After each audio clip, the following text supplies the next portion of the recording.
Des nouvelles incroyablement tristes à l'étranger. Une influenceuse populaire, mère et épouse, âgée de seulement 38 ans, est maintenant décédée après une chirurgie esthétique en Russie. Et maintenant, une enquête criminelle aurait été ouverte. Nous allons examiner ce que nous savons, car cela représente désormais un autre cas d'une famille en deuil, après que leurs proches soient allés subir ce qui aurait dû être une procédure standard. Bienvenue dans Sidebar, présenté par Law and Crime. Je suis Jesse Weber. Question de compliment à mon mari italien. Me changerais-tu pour 100 000 euros? Et pour chaque tranche de 100 000 euros 200? No. 1 million? Yulia Bertseva, 38 ans, très présente sur les réseaux sociaux, avait apparemment plus de 73 000 abonnés sur Instagram. Elle vivait à Naples, en Italie, avec son mari et sa jeune fille, documentant leur vie ensemble sur les réseaux sociaux. Une femme qui semblait mener une vie pleine et heureuse est maintenant décédée. Et l'explication? La raison? C'est de cela dont nous devons parler. Parce qu'il est rapporté qu'elle est décédée après avoir subi une chirurgie esthétique à Moscou, et maintenant, une enquête criminelle a été ouverte en lien avec sa mort. Maintenant, avant d'entrer dans les détails de cela, il faut noter qu'une affaire criminelle liée à une chirurgie plastique ou à une intervention esthétique qui implique un décès. Ce n'est pas nouveau en Russie, d'accord? La docteure Ekaterina Lonskaya, chirurgienne esthétique, a d'abord été condamnée à près d'1 an de prison après avoir rendu une patiente aveugle lors d'une intervention ratée. Elle a dû subir 4 interventions chirurgicales correctrices. Mais ensuite, sa peine a été remplacée par l'envoi sur la ligne de front de la guerre entre l'Ukraine et la Russie pour soigner des soldats blessés. C'était un cas notable. En 2024, The Mirror rapporte qu'un chirurgien aurait laissé une reine de beauté russe défigurée à vie. Il a été reconnu coupable de négligence et condamné à 3 ans de liberté restreinte.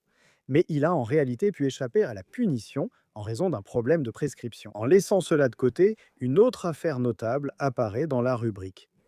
Nous connaissons aussi ce type d'affaires dans d'autres juridictions et en avons déjà parlé. Nous avons traité l'affaire d'un couple mexicain arrêté et inculpé après la mort de Paloma Nicole Arellano Escobedo, 14 ans, décédée en septembre dans une clinique privée à Durango, selon plusieurs médias mexicains. Donc, la propre mère de Paloma Nicole, Paloma Yasmine, a dit au père de Paloma Nicole, Carlos, qu'elle était décédée de complications liées au Covid-19.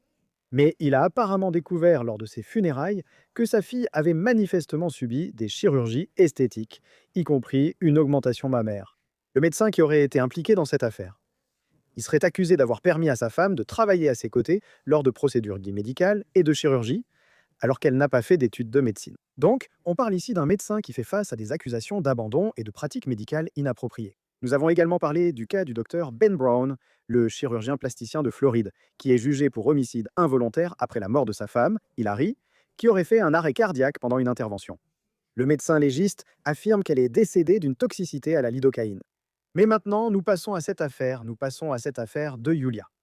Selon le média russe MSK, un Yulia est décédé après avoir subi une opération dans une clinique privée. C'est une antenne de la clinique Elmus, située sur la ruelle Takmakov, le 4 janvier. Maintenant, nous ne savons pas exactement quel type d'opération ou de procédure elle subissait, mais apparemment, il y a eu une sorte de complication. Elle a été emmenée à l'hôpital et malheureusement, elle est décédée, laissant une famille derrière elle. La direction principale d'enquête du comité d'enquête de la Fédération de Russie pour Moscou a ouvert une affaire pénale en vertu de la deuxième partie de l'article 109 du Code pénal russe. Citation: mort causée par négligence suite à une mauvaise exécution des devoirs professionnels. La peine maximale serait une restriction de liberté jusqu'à 3 ans. Nous allons en discuter. Mais selon certaines personnes, le comité d'enquête a publié une déclaration qui a été traduite du russe et qui dit, je cite, des enquêteurs du comité d'enquête de Moscou travaillant sur les lieux. Les documents officiels et médicaux nécessaires seront saisis sous peu. Un certain nombre d'expertises médico-psy en médico-légal, y compris une expertise médicale, sont en cours d'ordonnance. D'accord? Avant d'entrer dans le vif du sujet, il faut être honnête sur un point. La dette de carte de crédit, ce n'est pas un accident. Chaque appel, chaque frais, chaque piège à taux élevé, un système fait pour piéger les Américains. Les banques et créanciers gagnent, les familles perdent. PDS, dette, sponsor du jour, aide à se défendre face aux dettes. Carte de crédit, prêt, facture médicale. Ils offrent des solutions sur mesure pour rembourser plus vite. Aucun score de crédit minimum requis et ils ont la note A+ du Better Business Bureau. Vous pouvez vous sentir submergé financièrement, alors cherchez toutes les solutions à vos dettes. C'est votre argent, votre avenir. Ne laissez pas le système décider. À 30 secondes d'être sans dette, obtenez votre évaluation gratuite et trouvez la meilleure option dès maintenant sur pdsdebtcom/sidebar. C'est pdsdebtcom/sidebar, pdsdebtcom/sidebar. Alors, que s'est-il passé ici? Pourquoi a-t-elle perdu la vie? Est-ce que quelqu'un a fait preuve de négligence criminelle? Qu'est-ce qu'on peut attendre de cette enquête? Que savons-nous des enquêtes criminelles russes? Je veux parler de tout ça, d'accord? Maintenant, je voudrais inviter l'avocat en droit international David Teffouri pour en parler davantage. David, merci beaucoup d'avoir pris le temps. Il ne semble pas inhabituel en Russie d'ouvrir ce genre d'enquête lorsqu'on est confronté à des décès qui pourraient être liés à ces procédures. La loi ici est intéressante. Quand ils ouvrent une enquête pour mort par négligence liée à une mauvaise exécution professionnelle, savez-vous ce que cela signifie? Donc, certains médias disent que les prestataires de soins médicaux pourraient être inculpés en vertu de l'article 109 du Code pénal russe. Ce que j'ai aussi vu, c'est qu'il existe une disposition similaire à l'article 118 du Code pénal russe qui prévoit essentiellement la négligence criminelle. Si vous ne respectez pas l'obligation de diligence en fournissant une assistance médicale à une personne, et que cela entraîne des blessures graves, ce qui bien sûr dans ce cas est la mort, donc cela constituerait une blessure grave. Et quelle est la peine? J'ai vu dans le code. C'est ce qui est amplifié dans les médias, restriction de liberté. Cela signifie-t-il l'incarcération ou le travail forcé? Que signifie-t-il exactement? Je pense que cela peut être l'une ou l'autre de ces choses. Donc, la restriction de liberté donne aux autorités russes plusieurs options. Je pense que la personne peut être détenue et mise en prison ou pourrait être soumise au travail forcé, ce qui est assez étrange. Parce qu'on ne considère pas cela comme une punition normale dans le monde développé, mais c'est encore une peine qui s'applique en Russie, et cela pourrait arriver. De plus, la personne qui a fourni les soins médicaux pourrait également perdre son droit d'exercer la médecine pendant au moins 3 ans. Donc, il y a d'autres peines qui seraient également associées à une déclaration de culpabilité dans ce cas. Lorsqu'ils disent donc que des enquêteurs du comité d'enquête de Moscou travaillent sur les lieux, les dossiers officiels et médicaux seront bientôt saisis. Plusieurs expertises médico-légales, dont une médicale, sont en cours. Que peut-on attendre et que s'y passe-t-il? Eh bien, on dirait qu'ils essaient de mener une enquête approfondie. On ne sait jamais vraiment, car tous les processus juridiques et d'enquête russes sont très opaques. Et bien, vous savez, je m'inquiéterais dans ce cas parce qu'elle est citoyenne italienne, donc elle vient d'un pays dont les relations avec la Russie sont rompues. L'Italie fait partie de l'Union européenne, de l'OTAN et participe au soutien à l'Ukraine. Elle pourrait ne pas bénéficier d'un traitement équitable à cause de cela. Mais si cela devait se dérouler normalement, sans influence politique, il devrait y avoir une enquête très approfondie menée par des experts de la division d'enquête de Moscou.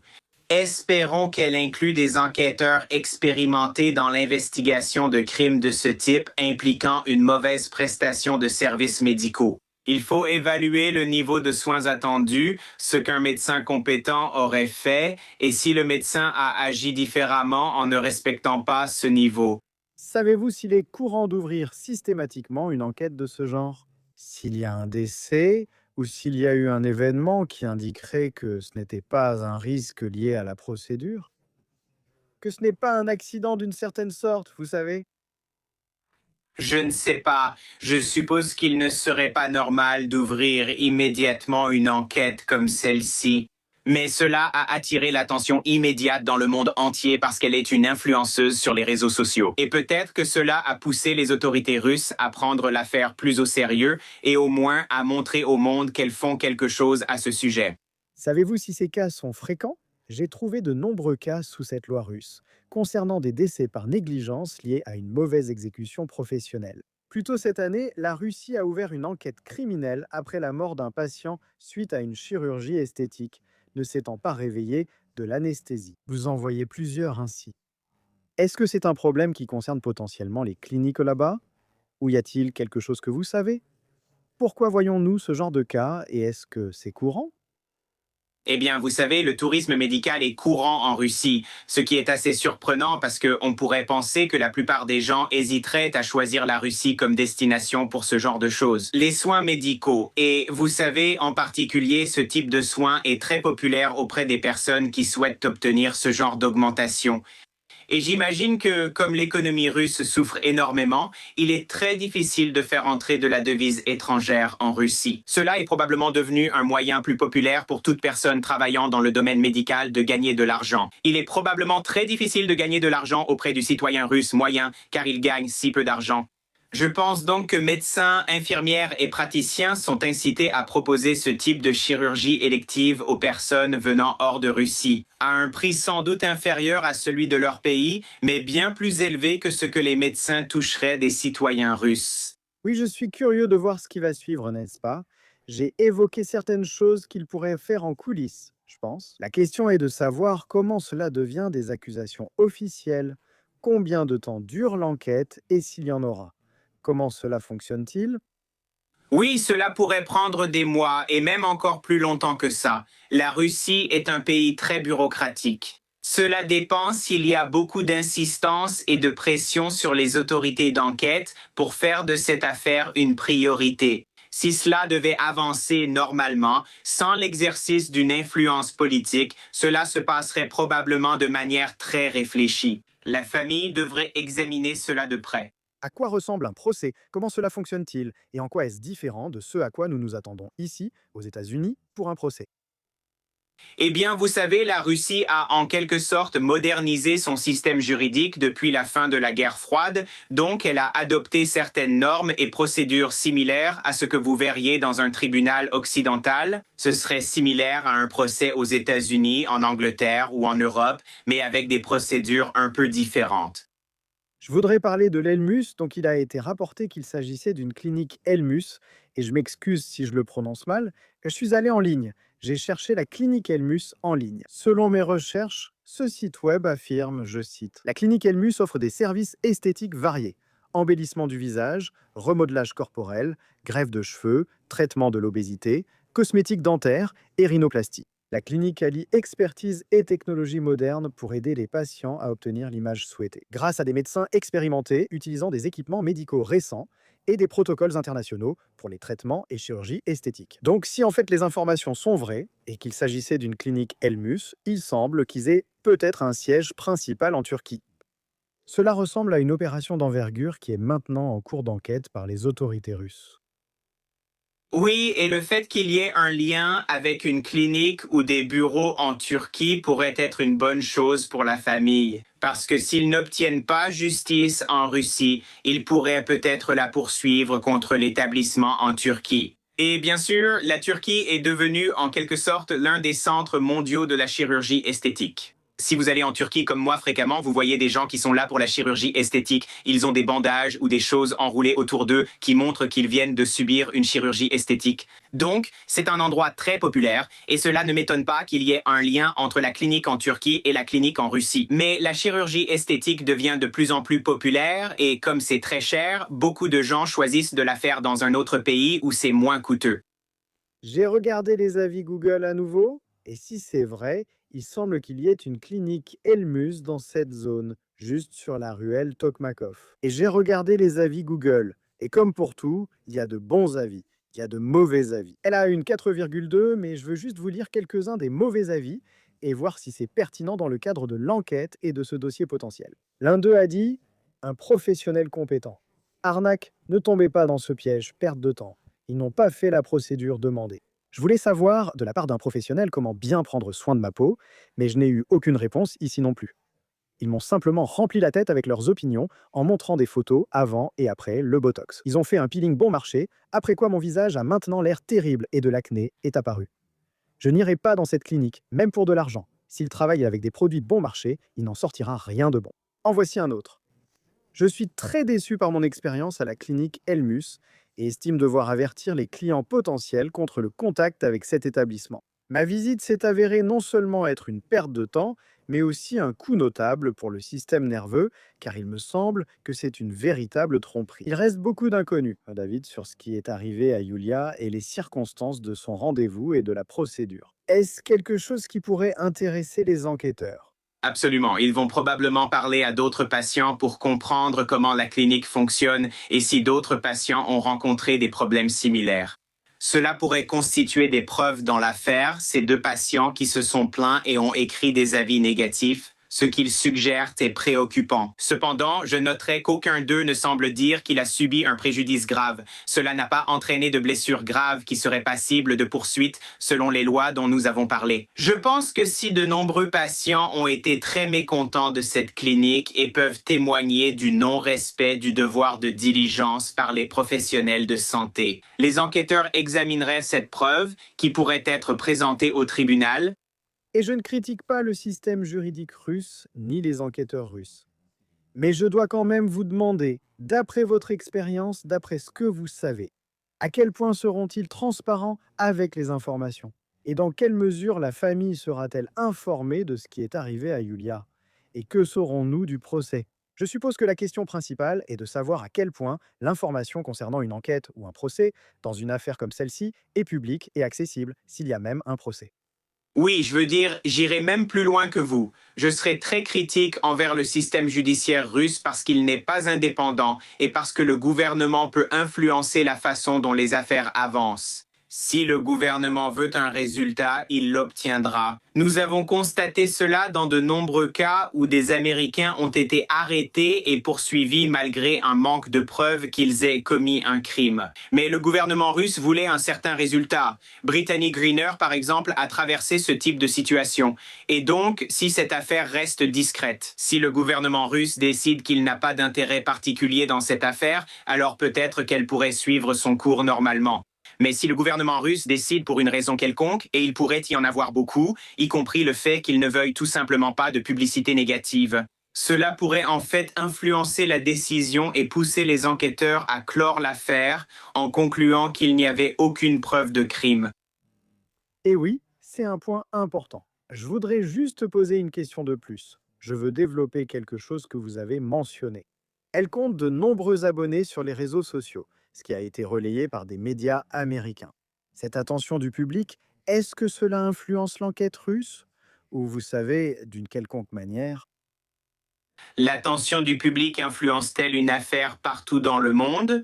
Et cela pourrait pousser les autorités à consacrer plus de temps et de ressources à l'affaire.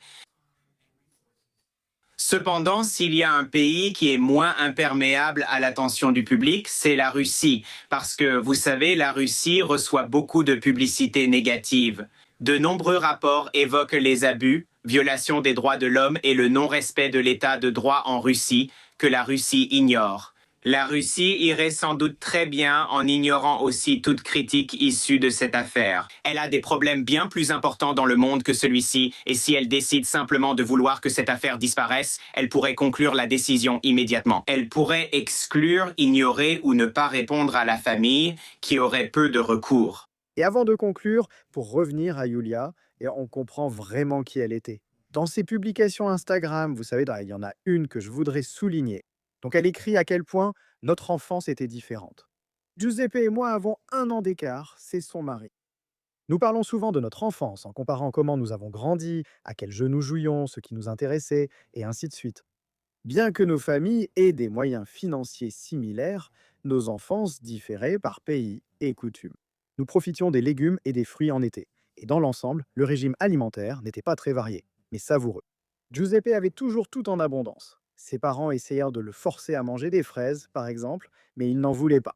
Ma famille et moi aimons nager à la rivière ou visiter nos proches au village. C'était une fête pour nous. Giuseppe et ses parents voyageaient en voiture à travers l'Italie et d'autres pays européens. C'était accessible. Je rêvais enfant de prendre l'avion pour un pays ensoleillé ou d'aller à Disneyland. Pour Giuseppe, c'était banal.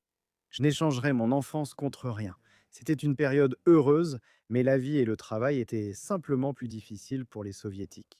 Nos parents avaient tout le temps peur de quelque chose. La nourriture était moins disponible et variée. Ce n'était pas facile avant pour nos parents. Souvenons-nous de Yulia, nos pensées vont à sa famille. Merci beaucoup David Effouri d'avoir pris le temps. Je l'apprécie vraiment.